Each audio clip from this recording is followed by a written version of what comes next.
సమీపముగా ఉన్నాడు. దేనిని గూర్చి చింతపడక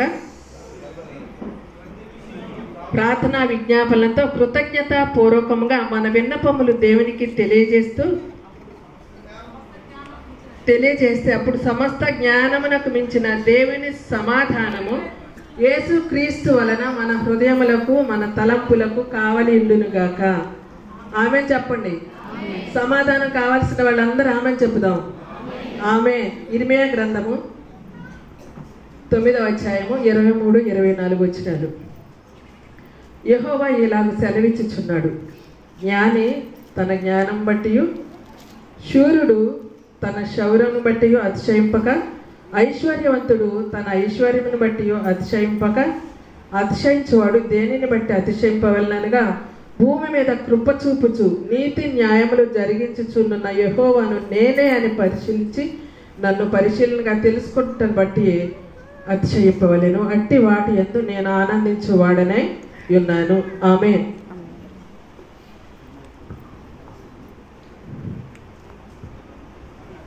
కీర్తనలు 150వ అధ్యాయం అండి. యెహోవాను స్తుతించుడి, ఆయన పరిశుద్ధ ఆలయమునందు దేవుని స్తుతించుడి. ఆయన బలమును ప్రసిద్ధి చేయ ఆకాశం నందు దేవుని స్తుతించుడి. ఆయన పరాక్రమ కార్యమును బట్టి ఆయన స్తుతించుడి. ఆయన మహాప్రభావాన్ని బట్టి ఆయన స్తుతించుడి. తంబురుతోనూ నాట్యంతోనూ ఆయన స్తుతించుడి. బోరదంతోనూ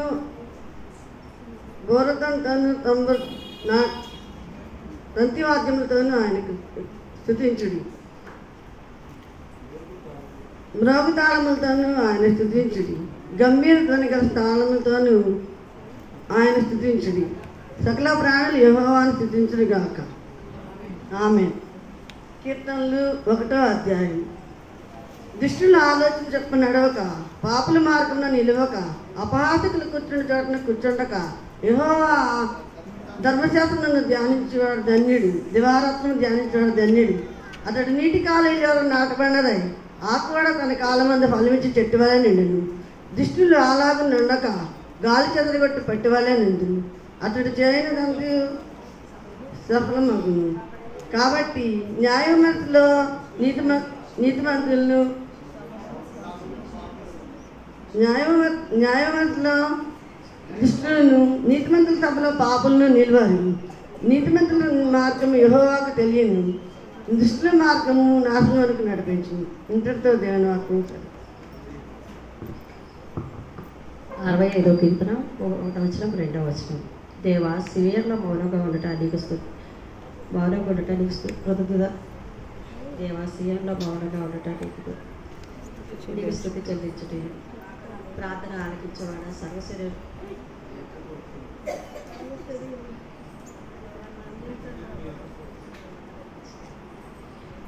125వ కీర్తన. యెహోవా యందు నమ్మిక ఇచ్చేవారు కదలకారు నిత్యము నిత్య సియోను కొండవలె ఉంటుంది. కీర్తనలు 47వ అధ్యాయము 11వ వచనం. తన యందు భయభక్తులు గలవారి ఎడల తన కృపకు కనిపెట్టి వారి ఎడల యెహోవా ఆనందించువాడు అయి ఉన్నాడు. సామెతలు 15వ అధ్యాయము 1-2 వచనాలు. గొప్ప ఐశ్వర్యం కంటే మంచి పేరును, వెండి బంగారముల కంటేనూ దయను కోరదగినది. ఐశ్వర్యంతులు దరిద్రులు కలిసి ఉన్నారు, వారందరినీ కలుగజేసిన వాడు యెహోవాయే.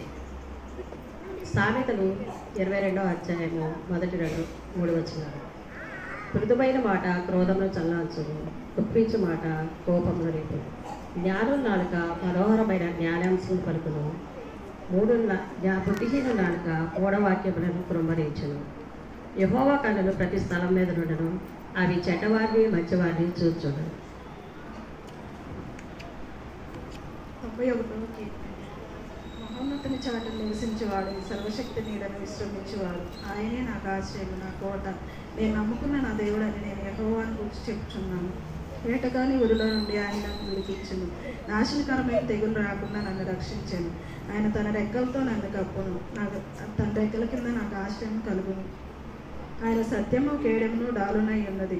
రాత్రివేళ కలుగు భయంకైనను, పగటివేళ ఎగురు బాణంకైనను, చీకటిలో సంచరించి తెగులకైనను, మధ్యాహ్నమందు పాడు చేయ రోగంకైనను నీవు భయపడకుండు.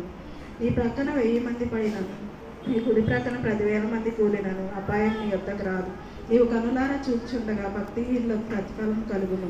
యెహోవా నీవే నా ఆశ్రయమని నీవు మహోన్నతుడైన దేవుని నివాసస్థానంగా చేసుకుని ఉన్నావు. అపాయమేమీ రాదు, ఏ తెగులు నీ గుడారం సమీపించదు. నీ మార్గంలన్నిటిలో తన దూతలకు ఆజ్ఞాపించును. నీ పాదములకు రాయి తగలకుండా తన దూతలకు చేతుల మీద ఎత్తి పట్టుకుందురు. నీవు సింహంలను నాగపాములను తొక్కెదవు, కొదుమ సింహంలను భుజంగములను అనగదొక్కెదవు. అతడు నన్ను ప్రేమించున్నాడు గనుక నేను అతను తప్పించేదను. అతడు నా నామం నెరిగినవాడు గనుక నేను అతన్ని గనపరిచేదను. అతడు నాకు మొరపెట్టగా నేను అతనికి ఉత్తరం ఇచ్చేదను. శ్రమల్లో నేను అతనికి తోడయ్యేదను. అతన్ని విడిపించి అతన్ని గొప్ప చేసేదను. దీర్ఘాయువు చేత అతన్ని తృప్తిపరిచేదను. నా రక్షణ అతనికి చూపించేదను.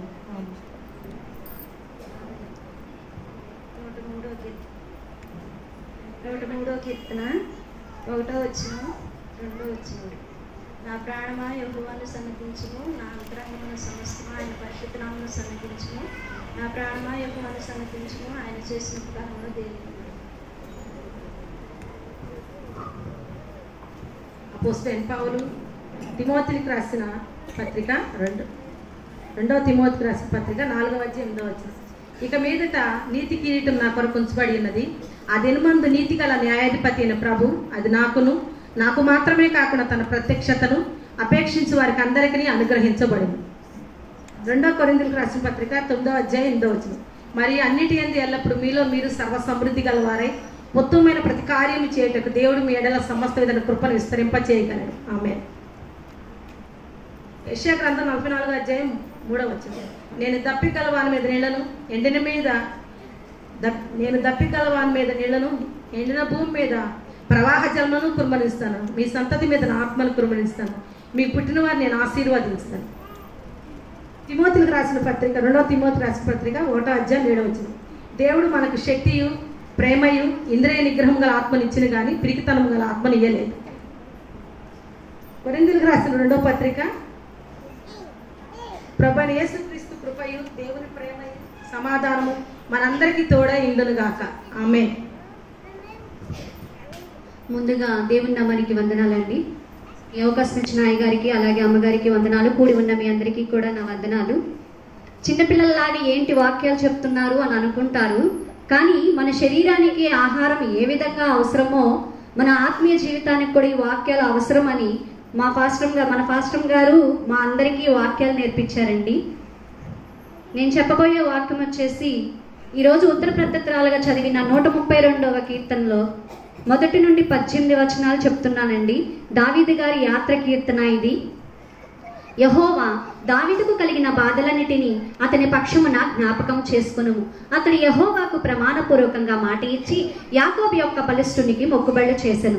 ఎట్లనగా యెహోవాకు ఒక స్థలమును నేను చూచు వరకు, యాకోబు యొక్క బలిష్ఠునికి ఒక నివాస స్థలమును నేను చూచు వరకు నా వాసస్థానమైన గుడారంలో నేను ప్రవేశింపను.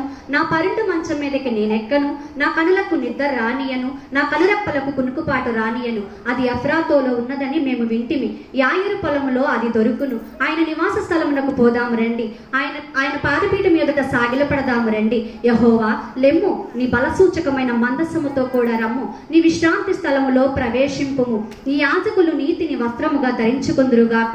నీ భక్తులు ఉత్సాహగానము చేయుదురుగాక. నీ సేవకుడైన దావీదు నిమిత్తము నీ అభిషిక్తునికి విముఖుడివై ఉండకము. నీ గర్భఫలము నీ రాజ్యము మీద నేను నియమింతును. నీ కుమారులు నా నిబంధనలను గైకొని ఎడల నేను వారికి బోధించు నా శాసనములను వారు అనుసరించిన ఎడల వారి కుమారులు కూడా నీ సింహాసనం మీద నిత్యము కూర్చుందిరని యెహోవా సత్యప్రమాణము దావీదుతో చేసెను. ఆయన మాట తప్పని వాడు. యెహోవా సియోనును ఏర్పరచుకొనును, తనకు నివాస స్థలముగా దాన్ని కోరుకొని ఉన్నాడు. ఇది నేను కోరిన స్థానమును, ఇది నిత్యము నా విశ్రమ స్థానముగా నుండును. ఇక్కడనే నేను నివసించెదను. దానిలోని ఆహారము నేను నిండారులుగా దీవించెదను. దానిలోని పేదలో ఆహారంతో తృప్తిపరచెదను. దాని యాజకులకు రక్షణను వస్త్రములను ధరింపచేసేదను. దానిలోని భక్తులు బిగ్గరగా ఆనందగానము చేసేదరు. అక్కడ దావీదుకు నేనచట ఒక దీపమును సిద్ధపరచెదను. నా అభిషిక్తునికి నేనచట ఒక దీపమును సిద్ధపరచెదను. అతని శత్రువులకు అవమానమైన వస్త్రములను ధరింపచేసేదను. అతని కిరీటము అతని మీదనే ఉండి తేజరిల్లును అనిను. ఆమేన్. అందరికీ అందరికీ వందనాలండి. ఈ అవకాశం ఇచ్చిన పాస్టర్ గారికి మరియు సంఘం అంతటికి నా వందనాలు తెలియజేసుకుంటున్నాను. మన ప్రార్థనలో ఏమి ఉండాలని తెలుసుకుందాము. మన ప్రార్థనలో మెలుగు ఉండాలి, మన ప్రార్థనలో విశ్వాసం ఉండాలి, మన ప్రార్థనలో నిలకడ ఉండాలి, మన ప్రార్థనలో పట్టుదల ఉండాలి, మన ప్రార్థనలో విజ్ఞాపన ఉండాలి, మన ప్రార్థనలో నమ్మకం ఉండాలి, మన ప్రార్థనలో కృతజ్ఞత ఉండాలి, మన ప్రార్థనలో ఏక మనసు ఉండాలి. అదేవిధంగా బైబిల్ గ్రంథంలో పేర్లు లేని స్త్రీల గురించి తెలుసుకుందామండి. లోతు భార్య, యోబు భార్య, పోతీఫర్ భార్య, షేబాదేశపురాణి, యూదురాలైన సేవకురాలు, తెబేసు స్త్రీ, యుక్తిగల స్త్రీ, యెఫ్తా కుమార్తె, పిలాతు భార్య, పేతురు అత్త, నడుము వంగిపోయిన స్త్రీ, రక్తస్రావం గల స్త్రీ, క్షమించబడిన స్త్రీ, పాపాత్మురాలైన స్త్రీ, వ్యభిచారమందు పట్టబడిన స్త్రీ, ఫిలిప్పు కుమార్తెలు, జబదయి కుమారుల తల్లి, 10 మంది కన్యకలు. 23వ దావీదు కీర్తన. యెహోవా నా కాపరి, నాకు లేమి కలగదు. పచ్చికల చోట్ల ఆయన నన్ను పరుణ చేయుచున్నాడు. శాంతికరమైన జలముల యొద్ద ఆయన నన్ను నడిపించుచున్నాడు. ఆయన నా ప్రాణమునకు ఆయన సేద తీర్చున్నాడు. తన నామను బట్టి నీతి మార్గంలో నన్ను నడిపించుచున్నాడు. గాఢాంధకారపు లోయలో నేను సంచరించినను ఏ అపాయమునకు భయపడను. నీవు నాకు తోడైందువు. నీ దుడ్డుకరయు నీ దండమును నన్ను ఆదరించును. నా శత్రువుల ఎదుట నీవు నాకు భోజనం సిద్ధపరిచి ఉన్నావు. నూనెతో నా తలాయించి ఉన్నావు. నా గిన్నె నిండి పొర్లుచున్నది. నేను బ్రతుకు దినములన్నయు కృపాక్షేమములే నా వెంట వచ్చును. చిరకాలము యెహోవా మందిరములో నేను నివాసము చేసేదను. ఆమేన్. 84వ కీర్తన 10 నుంచి 12వ వచనం వరకు. నీ ఆవరణములో ఒక్క దినము గడుపుట 1000 దినముల కంటే శ్రేష్టమైనది. భక్తిహీనులు గుడారములో నివసించుట కంటే నా దేవుని మందిరములో నివసించుట నాకు ఇష్టం. దేవుడైన యెహోవా సూర్యుడును కిడమై ఉన్నాడు.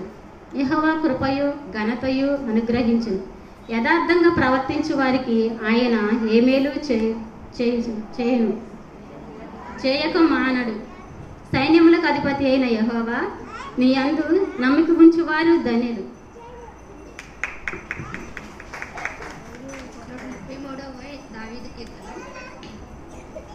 133వ దావీదు కీర్తన. సహోదరుల ఐక్యత కలిగి నివసించుట ఎంత మేలు, ఎంత మనోహరము. అది తల మీద పోయబడు అహరోను గడ్డమ మీదకు కాదు, అతని అంగి అంచుల వరకు దిగజారిన పరిమళ తైలము వలె ఉండును. సియోను కొండ మీదకు దిగివచ్చు హెర్మోన్ మంచు వలె ఉండును. ఆశీర్వాదమును శాశ్వత జీవమును అచ్చట ఉండవలెనని యెహోవా సెలవిచ్చి ఉన్నాడు. ఆమేన్. 119వ కీర్తన 163, 64, 65 వచనములు. అబద్ధము నాకు అసహ్యము, అది నాకు హేయము. ఈ ధర్మశాస్త్రము నాకు ప్రీతికరము. ఈ న్యాయ విధులను బట్టి ఈ దినమునకు 7 మార్లు నేను నిన్ను స్తుతించుచున్నాను. ఈ ధర్మశాస్త్రము ప్రేమించువారు ఎంతో నెమ్మది కలదు. వారు తొలి తొట్రిల్లుటకు కారణమేమీ లేదు. 118వ కీర్తన 8వ వచనం, 9వ వచనం. మనుషులు నమ్ముకుంటే కంటే యెహోవాను ఆశ్రయించటం మేలు, రాజులు నమ్ముకుంటే కంటే యెహోవాను ఆశ్రయించటం మేలు. మీ అందరికీ మా హృదయపూర్వక వందనాలు చెల్లించుకుంటున్నామండి. సామెతలు 31వ అధ్యాయము 28, 29 వచనాలు. ఆమె కుమారులు లేచి ఆమెను ధన్యురాలందరూ. చాలామంది కుమార్తెలు పతివ్రతా ధర్మం అనుసరించి ఉన్నారు, కానీ వారందరినీ నీవు మించిన దానివి అని ఆమె పెనిమిటి ఆమెను పొగిడెను. పరమగీతములు 2వ అధ్యాయం 1వ వచనము. నేను షారోను పొలంలో పూయు పుష్పం వంటి దానను, లోయలో పుట్టు పద్మం వంటి దానను. 127వ దావీదు కీర్తన 1వ వచనము. యెహోవా ఇల్లు కట్టించని ఎడల దాని కట్టువాడు ప్రయాసం వ్యర్థమే. యెహోవా పట్టణం కాపాడని ఎడల దాని కావలు కాయవారు మేలుకొని ఉండుట వ్యర్థమే. అందరికీ వందనాలు. బైబిల్లోని కొన్ని పెదవుల గురించి తెలుసుకుందామండి.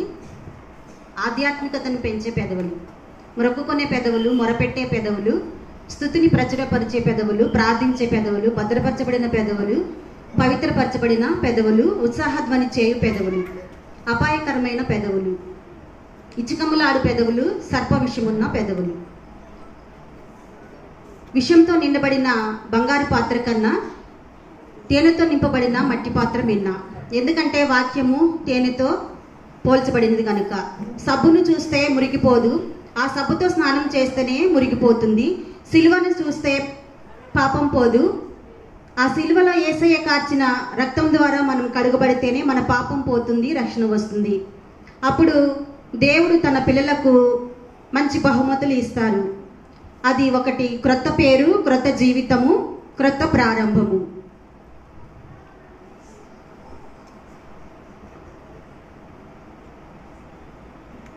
ఇంటితో పోలిస్తే తలుపులు చిన్నవి, తలుపుతో పోలిస్తే తాళం చాలా చిన్నది, తాళంతో పోలిస్తే తాళం చెవి ఇంకా చిన్నది. అటు చిన్నదైనటువంటి తాళపు చెవితో ఇల్లంతటినీ స్వాధీనపరచుకుంటాము. అటువంటి తాళపు చెవి లాంటిదే మన ప్రార్థన. అందుకే మనం ఎల్లప్పుడూ ప్రార్థన చేసేవారంగా ఉండాలి. మన ప్రార్థన ఎవరికి చేయాలి? మన తండ్రి అయిన దేవునికి కుమారుడైన క్రీస్తు ద్వారా పరిశుద్ధాత్మ సహాయంతో ప్రార్థన చేయాలి.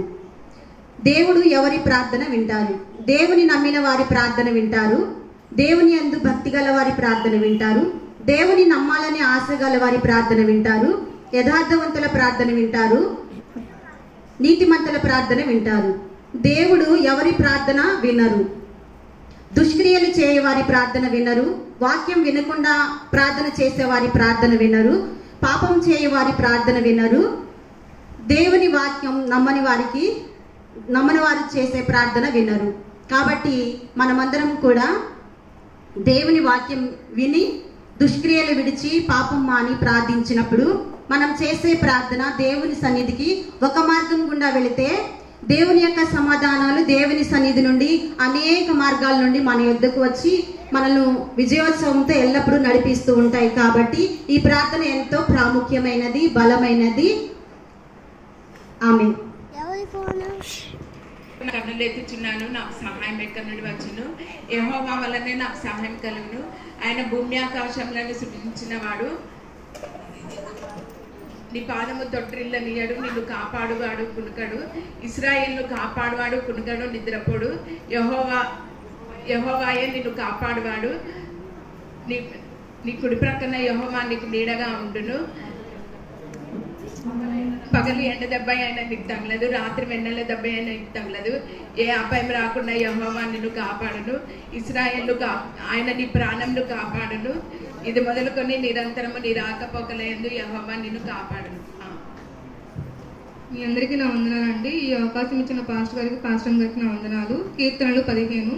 యెహోవా నీ గుడారములో అతిథిగా ఉండదగిన వాడవడు, నీ పరిశుద్ధ స్థలం మీద నివసింపదగిన వాడవడు. యథార్థమైన ప్రవర్తన కలిగి నీతిని అనుసరించుచు హృదయపూర్వకంగా నిజము పలుకువాడే. అట్టివాడు తన చెలికానికి కీడు చేయడు, తన పొరుగువాని మీద నింద మోపడు.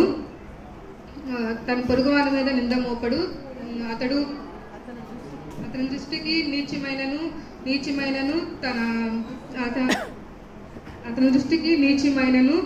తన చెలికానికి అతని దృష్టికి నీచమైనను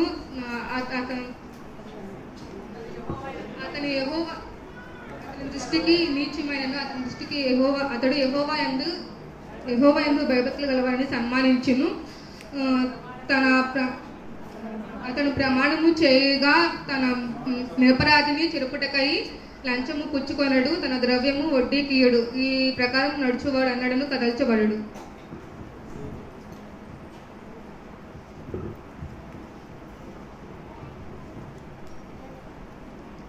అందరికీ వందనాలండి.